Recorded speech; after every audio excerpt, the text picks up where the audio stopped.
እና ስለ ታቦት የተወሰነ እንትን እንበል። ጥቅስ እያወጣን እኒ ወይስ ዝም ብለን በቃላችን እንትን እንበል? ኢምራን የትኛው ነው ጥሩ? ጥሩ የሚሆነው እንደው ቪዲዮን ይስሙትና የተባለውን ባጭሩ 1 ሰከንድ ላሰማቸውና ከዛ ትሄድበታለህ። እንደዛ ሻል እሱ ነገር ቢቀርም ችግር የለውም። ራሱ እኛ የራሳችን አመለካከት ብናስቀምጥስ በቃ እንደዛም ይቻላል ማለት ሀሳቡን ነገራቸው እንደዛ።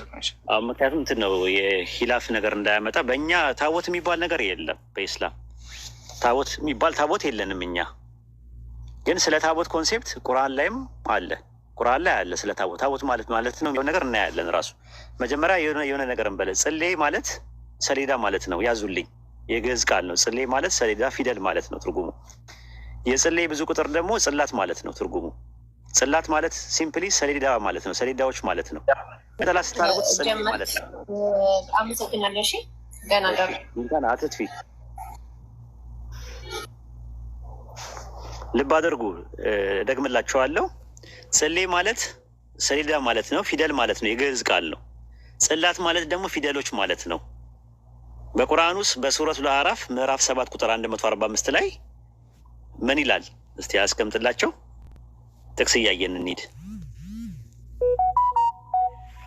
በሱረቱል አዕራፍ ምዕራፍ 7 ቁጥር 145 ላይ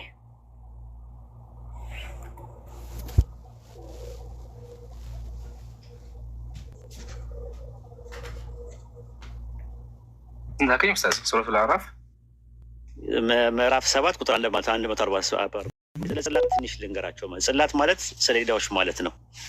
ሱረቱል አዕራፍ ምዕራፍ 7 ቁጥር 145 ላይ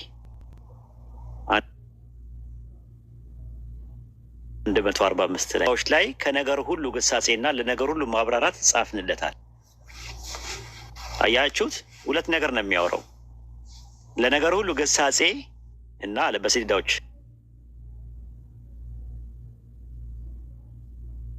ነገር ሁሉ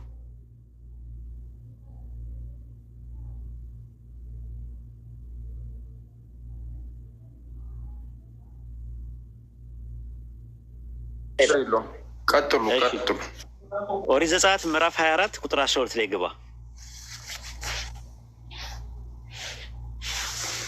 እንግዲህ ጽላት ማለት ምንድን ነው ብያቸዋለሁ? ሰሌዳ ማለት ነው። ፊደል ማለት ነው ትርጉሙ። ጽላት ፊደሎች ማለት ነው። ጽሌ ከሚለው ቃል ነው የመጣው። ጽሌ ማለት በግዕዝ ሰሌዳ ማለት ነው። ኦሪት ዘጸአት ምዕራፍ 24 ቁጥር 12 ላይ ይታያቸዋል። እግዚአብሔር ሙሴን ወደ እኔ ወደ ተራራ ውጣ፣ በዚያ ሁን፣ እርሱን ታስተምር ዘንድ እኔ የጻፍኩትን ሕግና ትእዛዝ የድንጋይ ጽላት እሰጥሃለሁ አሉ ይላል። ጽላት ላሁት ማለት ጽላት ማለት ነው። እሰጥሃለሁ አለው። የጽላት ማስቀመጫ ምን ይባላል? ታቦት ይባላል።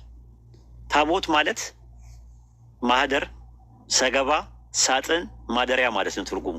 ልብ አድርጋችሁ ያዙልኝ። በቁርአን ላይ ታቦት የሚል ቃል አለ ወይ? አዎ። የጽላቱ ማስቀመጫ አለ ወይ? አዎ። ሱረቱል በቀራ ምዕራፍ 2 ቁጥር 248 እኛ ታቦት የለንም፣ ግን ስለ ታቦት ያወራል ቁርአን። እኛ ጽላት የለንም፣ ስለ ጽላት ያወራል ቁርአን። ቁርአን ስለ መና ያወራል፣ ግን መና የለንም በአሁን ሰዓት። ቁርአን ስለ ድርጭት ያወራል፣ ድርጭት ግን የለንም እኛ። በጣም ሰፊ ልዩነት አለው ራሱ ማለት ነው። ሱረቱል በቀራ ምዕራፍ 2 ቁጥር 248 ላይ ነቢያቸው ለእነርሱ የንግስና ምልክት ከጌታቸው የሆነ እርጋታ የሙሳ ቤተሰብና የአሮን ቤተሰብ ከተዉት ቅርስ በውስጡ ያሉበት መላእክት የሚሸከሙት ሆኖ ሳጥን ለሚለው ቃል የተቀባው አረበኛው ታቡት የሚል ቃል ነው የሚጠቀመው። ታቦት ማለት ነው። ተመሳሳይ ነው ትርጉሙ። ሳጥን ማለት ነው ትርጉሙ። ሳጥን በሚል ቃል በቁርአን ውስጥ ብዙ ቦታ ላይ መጥቷል። ሱረቱ ጣሃ ምዕራፍ 20 ቁጥር 39 ላይ ይገባላቸው። ሱረቱ ጣሃ ምዕራፍ 20 ቁጥር 39 ላይ ምዕራፍ 20 ቁጥር 39 ላይ ምን ይላል እዚህ ጋር? ሕፃኑንም በሳጥኑ ውስጥ ጣዩ አላት። የሙሳ እናት ናት። ሙሳ በሳጥኑ ውስጥ አድርጋ ጥለዋለች ራሱ። ሳጥኑን በባህር ላይ ጣዩ፣ በባህር ዳርቻም ይጣላል ብለው አላት ይላል። ስለዚህ በሳጥን ውስጥ ጣዩ ሲላት ሳጥን ለሚለው ቃል የገባው አረብኛው ታቡት የሚል ቃል ነው። ስለዚህ ታቡት ምን ማለት ነው ተብላችሁ ብትጠየቁ ሳጥን ማለት ነው ትርጉሙ። እኔ ቤቴ ውስጥ ያለው እንትን ታቡት ነው የሚባለው። ኖህ የሰራው መርከብ ራሱ አርክ ይባላል። በግዕዝ ባይብል ላይ ብትመለከቱት ታቦት ብሎ ነው የሚያስቀምጠው። ታቦት ማለት ሲምፕሊ ሳጥን ማለት ነው፣ ሌላ ነገር አይደለም። ቤቴ ውስጥ ያለው ሳጥን ታቦት ይባላል በግዕዝ ማለት ነው። በአረብኛ ብትመለከቱት ታቦት ይባላል። ታቦት ማለት ማስቀመጫ ነው። አሁን ብሉይ ኪዳን ላይ ያለውን ስለ ታቦት ምን ብሎ ስራ ብሎ እንዳዘዘው እንመለከታለን። እሺ ቀጥል። እንትን ላይ ኦሪት ዘጸአት ምዕራፍ 25 ቁጥር 10 ኦሪት ዘጸአት ምዕራፍ 25 ቁጥር 10 ኦሪት ዘጸአት ምዕራፍ 25 ቁጥር 10 እዚህ ጋር ያያችሁት ከግራር እንጨት ታቦቱ ይስሩ፣ ርዝመቱ 2 ክንድ ተኩል፣ ወርዱም 1 ክንድ ተኩል፣ ቁመቱም 1 ክንድ ተኩል ይሁናል።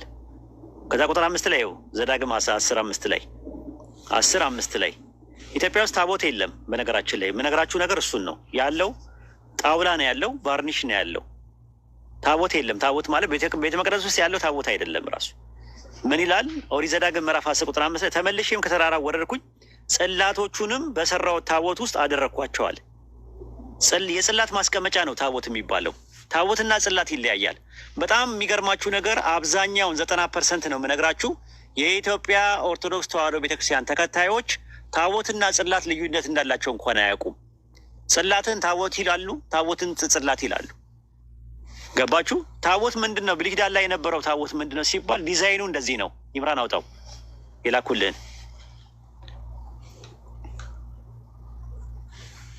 አውጣው። ታቦቱን ላሳያችሁ። ታቦት ብሉይ ኪዳን ላይ የነበረው ታቦት ይታያችኋል። ታቦት ይሄ ነው። ትልቅ ነው። ይታያችኋል። ታቦት ማለት ይሄ ነው። 4 ሰዎች ናቸው የሚሸከሙት። ብሉይ ኪዳን ላይ የነበረው ታቦት ይሄ ነው። ዲዛይን ሲደረግ ይታያችኋል። እዚህ ጋር ከሩቁ ይታያችኋል። አራት መለጎሚያ ያለው ይሄ ነው ታቦት። ይሄ የለም፣ እንደዚህ አይነት ታቦት የለም ኢትዮጵያ ውስጥ። አይታችሁም አታውቁም። ያለው ምንድን ነው ሲባል ጣውላ ነው። ይሄ የቀድሞ ታቦት ምንድን ነው? ከግራር እንጨት ተሰርቶ በወርቅ የሚለበጥ ነው የነበረው። ኢትዮጵያ ውስጥ ያለው ታቦት ግን ምንድን ነው? ቫርኒሽ ነው። እስቲ ያሳያቸው ይምራን ካለ። ቫርኒሽ የተቀባ እንጨት ነው። ዝም ብሎ ከግራር እንጨትም ሊሆን ይችላል፣ ከምንም ሊሆን ይችላል። ግን ቫርኒሽ የተቀባ ጣውላ ነገር ነው ያለው። ያ ጣውላው ነገር ታቦት አይደለም። ታቦት ማለት ሳጥን ነው። ሳጥን አይደለም፣ ውስጥ የሆነ ነገር ይታያቸዋል። የሀገራችን ታቦት ይሄ ነው። ይታያቸዋል። የሀገራችን ታቦት ይሄ ነው። ታቦት ብሎ የሚሉት ማለት ነው። ይሄ ጣውላ ነው እንጂ ታቦት አይደለም። ታቦት ማለት ማደሪያ ማለት ነው። የጽላቱ ማስቀመጫ ማለት ነው። ማስቀመጫ አይደለም። ይታያቸዋል። የሚሸከሙት ይኸው ምንም አይገናኝም። የሚሸከሙት ጣውላ ነው የሚሸከሙት። ጣውላውን ታቦት እያሉ ነው የሚሸጉዷቸው ሰዎችን። ታቦት የሚባል ነገር የላቸውም። 44ቱ ታቦት የሚባል ነገር የለም። እዚህ ታቦት አለኝ የሚል ኦርቶዶክስ ካለ ታቦት ማለት ሳጥን ነው። ታቦት ማለት ማደሪያ ነው። ሰገባ ነው ራሱ። ሰገባ ማለት ማስቀመጫ ነው ራሱ። ሳጥን ነው። የጽላቱ ማስቀመጫ ነው። ምናልባት ይሄ አሁን ጣውላውን ጽላት ነው ቢሉት ይሻላቸዋል። ቢያንስ እንኳን ጽላት ነው ቢሉ እንኳን ጽላት አለን ቢሉ ይሻላቸዋል። አሁን ውሸታቸውን እናጋልጥ አንዳንድ ነገሮች ማለት ነው። ታቦቱ በክብረ ነገስት ላይ እንደሚናገረው በንጉሥ ሰለሞን ዘመን ቀዳማዊ ምኒልክ ኢትዮጵያ ውስጥ ሲገባ ይዞት ነው የገባው። ሄዶ አባቱ ጋር ሄዶ ማለት ነው። ንግስት ሳባ እንትን ብላ ምናምን ነገር ታቦቱ ይዞ ተገባ ብሎ የሚታሰበው ማለት ነው። ታቦቱ የሚገርማችሁ ነገር በባቢሎን ምርኮ ጊዜ ነበረ። ራሱ ታቦቱ ነበረ። ሰለሞን ካለፈ ከ400 ዓመት በኋላ ባይብል ላይ ሁለተኛ ዜና መዋዕል ምዕራፍ 35 ቁጥር 3 ላይ ያወጣላቸው።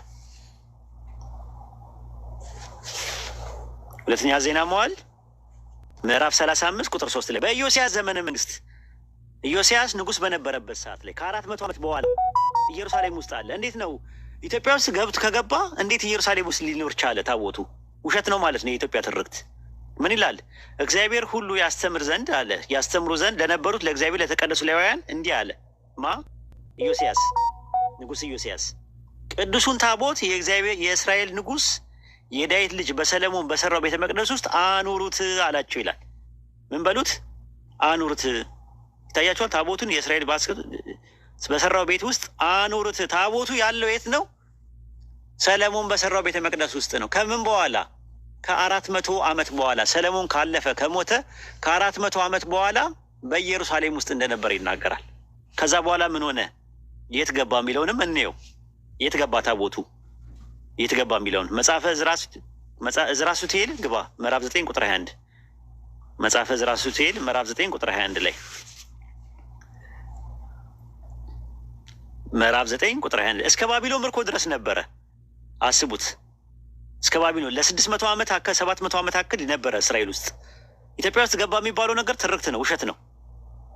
ምንም ነገር ማስረጃ የለም ከባይብል ማለት ነው። መጽሐፈ ዕዝራ ስትሄድ ምዕራፍ 9 ቁጥር 21 ላይ ይታያቸዋል። ቤተ መቅደሳችን እንደፈረሰ አታይምን? ግናይቱ እንደጠፋች፣ ምስጋናም እንደቀረ፣ ዘውዳችንም እንደቀረ፣ ተድላ ደስታ እንደጠፋ፣ የሕጋችን ማደሪያ ታቦተ ጽዮን እንደተማረከች አለ። ንዋየ ቅዱሳት ሁሉ እንዳደፉ፣ ምልክታቸውም እንደቀረ፣ ከዚያ የሚበልጠው ነገር ታቦተ ጽዮን እንደጠፋች ቀረች አለ። በባቢሎን ምርኮ ጊዜ ነው የተማረከችው። ከዚያ በኋላ ንዋየ ቅዱሳቱ ተማርኮ በጠላቶቻችን በባቢሎን እጅ ወደቁብን። የባቢሎን ንጉሥ ናቡከደነጾር በ606 መጥቶ ታቦቱን ወሰደው፣ ማረከው፣ ወሰደው። ከዛ በኋላ ጠፋ። የት ገባ ብለን ስንል ምድር ተሰንጥቃ ዋጠችው ታቦቱን። አሁን ምድር ውስጥ ነው ያለው፣ ተሰንጥቃ ምድር ውስጥ ነው እንትን ያለው፣ ተሰንጥቃ ያለው ማለት ነው። ሁለተኛ ዕዝራ ግባ። ሁለተኛ ዕዝራ ምዕራፍ 1 ሁለተኛ ዕዝራ ምዕራፍ 1 ቁጥር 54 ላይ ዕዝራ ስትሄድ ነው። ስለዚህ ዕዝራ ስትሄድ ሁለተኛው ላይ ምዕራፍ 1 ቁጥር 54 ላይ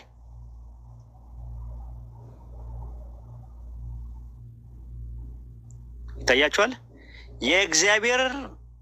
እግዚአብሔርን የሚያገለግሉት ንዋየ ቅድሳትን ጥቃቅንንም ታላላቁትን ሁሉንም የእግዚአብሔርን ማደሪያ ታቦቱንም አለ ከቤተ መቅደሱ ዕቃ ቤት ያለውን ማሳጥን ሁሉ ማርከው ወደ ባቢሎን ወሰዱ። የእግዚአብሔር ማደሪያ ቤት መቅደስ አቃጠሉት። የኢየሩሳሌም ቅርጿን ሁሉ አፈረሱ። ግንቧን በሳት አቃጠሉ። በውጭ ያለውን ሁሉ ንዋየ ቅድሳት ሁሉ አጠፉ። እግዚአብሔር በነቢዩ በኤርምያስ የተናገረው ይደርስ ዘንድ ይላል። አያችሁት? እየታደረጉት ወሰዱት። እነማን ናቸው የወሰዱት? ኢራቅ ነው የተወሰደው። ኢራቅ ውስጥ የአሁኗ ኢራቅ ባቢሎን የምትባል ቦታ ላይ ናቡከደነጾር የሚባለው ንጉሥ ነው የወሰደው። ከዛ ልክ እዛ እንደደረሰ ተረፈ ኤርምያስ ግባ። ምዕራፍ 8 ቁጥር 13 ምዕራፍ 8 ቁጥር 13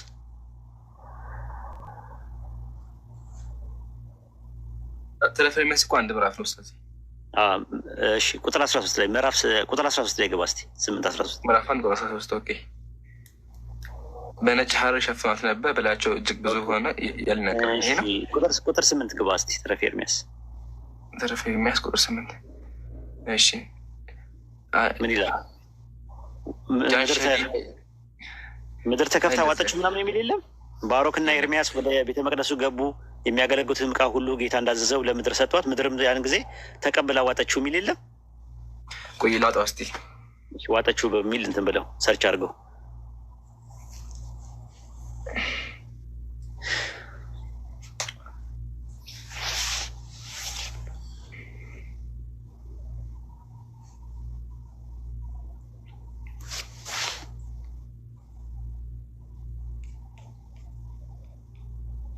ወደ አዲስ ኪዳን አልገባንም። ያጀማ በኪዳን ላይ ነን ያለ ነው። መጽሐፈ ባሮክ ውስጥ ባሮክ ላይ ነው ያለው። ተው እንጂ እሺ። መጽሐፈ ባሮክ ምን ይላል? ባሮክና ኤርምያስም ይላል አይደል? ባሮክና ኤርምያስም ወደ ቤተ መቅደስ ገቡ። የሚያገለግሉትን ዕቃ ሁሉ እንዳዛቸው ለምድር ሰጧት። ምድር ያን ጊዜ ተቀብላ ዋጠችው ይላል። ገብቷቸዋል? የሚያገለግሉትን ዕቃ ሁሉን የሚለው ኢቭን ታቦቱንም ጨምሮ ማለት ነው። ምድር ያን ጊዜ ተቀብላ ዋጠችው፣ አረገችው፣ ስንጥቅ አረገችው። ምኑን? ታቦቱን፣ ንዋየ ቅድሳቱን በአጠቃላይ ማለት ነው። ወደ አዲስ ኪዳን እንግባ። ታቦት የሚባል በአዲስ ኪዳን የለም፣ ተሽሯል ብሎ ነው የሚያስቀምጠው። እናንብበው። ኤርምያስ 31 ግባ። መጀመሪያ ኤርምያስ ምዕራፍ 31 ቁጥር 31 ላይ ትንቢት ነው። ኤርምያስ ምዕራፍ 31 ቁጥር 31 ምን ይላል መሰላችሁ? ተከታተሉኝ። እነሆ ከእስራኤል ቤትና ከይሁዳ ቤት አዲስ ቃል ኪዳን የመገባበት ወራት ይመጣል። አዲስ ኪዳን የሚባል ይመጣል። ያህዌ ከግብፅ ሀገር በወጣችሁ ዘንድ እጃችሁን በያዝኩበት ቀን ከአባቶቻችሁ ጋር እንደገባሁት ቃል ኪዳን አይደለም አለ። እርሱም በኪዳኔ ይቸላሉ ይላል ያህዌ። ከነዚያ ወራት በኋላ ከእስራኤል ቤት ጋር የምገባው ቃል ኪዳን ይህ ነው ይላል። ከዛ ምን ይላል? ይህ ነው ይላል እግዚአብሔር። ሕጌም በልቦናቸው አኖራለሁ፣ በልቦናቸው ጽፈዋለሁ። እኔም አምላክ ሆናቸዋለሁ፣ እነሱም ሕዝብ ይሆኑኛል። አሁን የሚጻፈው በድንጋይ ጽላት ላይ ሳይሆን በልብ ጽላት ላይ ነው የሚጻፈው አለ። አዲስ ኪዳን ላይ ዕብራውያን 8:10 ግባ። ዕብራውያን 8:10 ላይ ዕብራውያን 8:10 ላይ ዕብራውያን ምዕራፍ 8 ቁጥር 10። ስለዚህ ታቦት አዲስ ኪዳን ላይ የሚባል ነገር የለም። በልብ ጽላት ተተክቷል። የታቦት የሚባለው ሰው ነው። በአዲስ ኪዳን ላይ ስትመጣ እንደ ሳጥን ተደርጎ የሚጠቀምበት። የጽላቱ ማስቀመጫ ደግሞ ምንድነው? ጽላት ምንድነው? ልብ ነው፣ የሰው ልብ ነው ብሎ ነው የሚያስ ዕብራውያን ምዕራፍ 8 ቁጥር 10 ላይ ከዚያ ወራት በኋላ ከእስራኤል ቤት ጋር ቃል ኪዳን እንካ ይላል። የሚገባበት ወራት ይመጣል ጌታ። ሕጌን በልቦናቸው እኖራለሁ፣ በልቦናቸው ጽፈዋለሁ። እኔ አምላክ ሆናቸዋለሁ፣ እርሱም ሕዝብ ይሆኑኛል። አዲስ በማለቱ ፊተኛውን አስረጅቶታል አለ። አሮጌውና ውራጭ የሆነው ሊጠፋ ተቀርቧል አለ፣ ተሽሯል አለ። አሮጌ ነው አለ። አሮጌ ያሰኘው ነገር ታቦቱና ጽላቱና በጽላቱ ላይ የተቀመጠው ነገር ነው። ጽላቱ ስለጠፋ በጽላቱ ፋንታ አዲስ ኪዳን ላይ ጽላት የሆነው የሰው ልብ ነው። የሰው አካል ደግሞ ምንድን ነው? ታቦት ነው። ልብ የሚባለው ነገር ልክ አካላችን ላይ እንደሚቀመጥ ሁሉ የሰው ልብ ጽላት ነው ተብሎ ነው የተቀመጠው። ሁለተኛ ቆሮንቶስ 3:3 ላይ ግባ። ሁለተኛ ቆሮንቶስ ምዕራፍ 3 ቁጥር 3 ላይ እዚህ ጋር ተከታተሉኝ። ታቦት የሚባለው አሁን ጽላት የሚባለው ነገር ሌላ ነገር ሊሆን ነው። ሁለተኛ ቆሮንቶስ ምዕራፍ 3 ቁጥር 3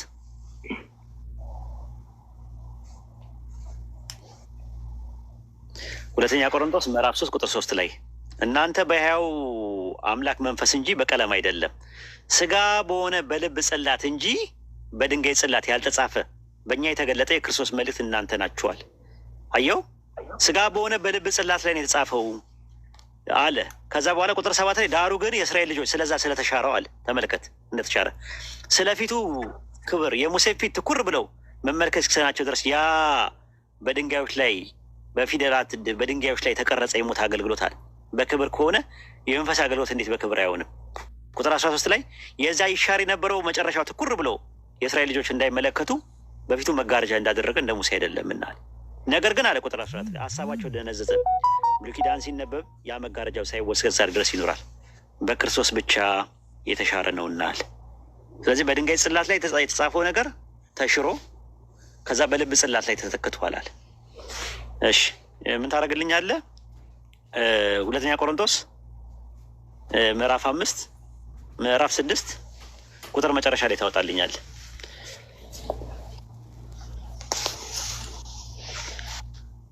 እሺ እንትን ላይ ታደርገዋለህ።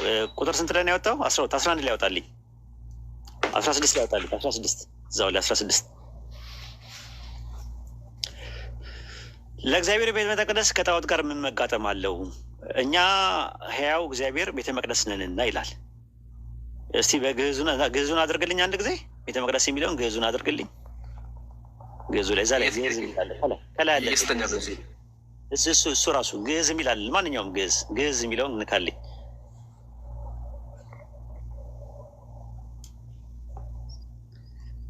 ታቦተ እግዚአብሔር ማነው? ታቦት አለ እናንተ ናቸው አለ። ታቦት የእግዚአብሔር ታቦት ከጣዖት ጋር ምን አለው ካለ በኋላ ለእግዚአብሔር ሕያው ካለ በኋላ እናንተ ምንድን ናቸው አለ? የእግዚአብሔር ታቦት ናቸው አላቸው ሰዎች። በአዲስ ኪዳን ታቦት የሚባለው የሰው አካል ነው። የሰው አካል ውስጥ ያለው ልብ ደግሞ ጽላት ይባላል። ይህንን ያስቀመጠው በአዲስ ኪዳን ላይ ታቦት የሚባል ነገር የለም፣ ጽላትም የሚባል ነገር የለም። መሰዊያ ያለ አልተር የሚባል ነገር አለ። ግን አልተሩን ታቦት አይባል። ታቦት ሳጥን ነው፣ ማስቀመጫ ነው እንጂ እንትን አይደለም። አልተር አለ፣ ቴብል አለ። አዲስ ኪዳን ላይ ይህን ይመስላል። ጨርሰናል።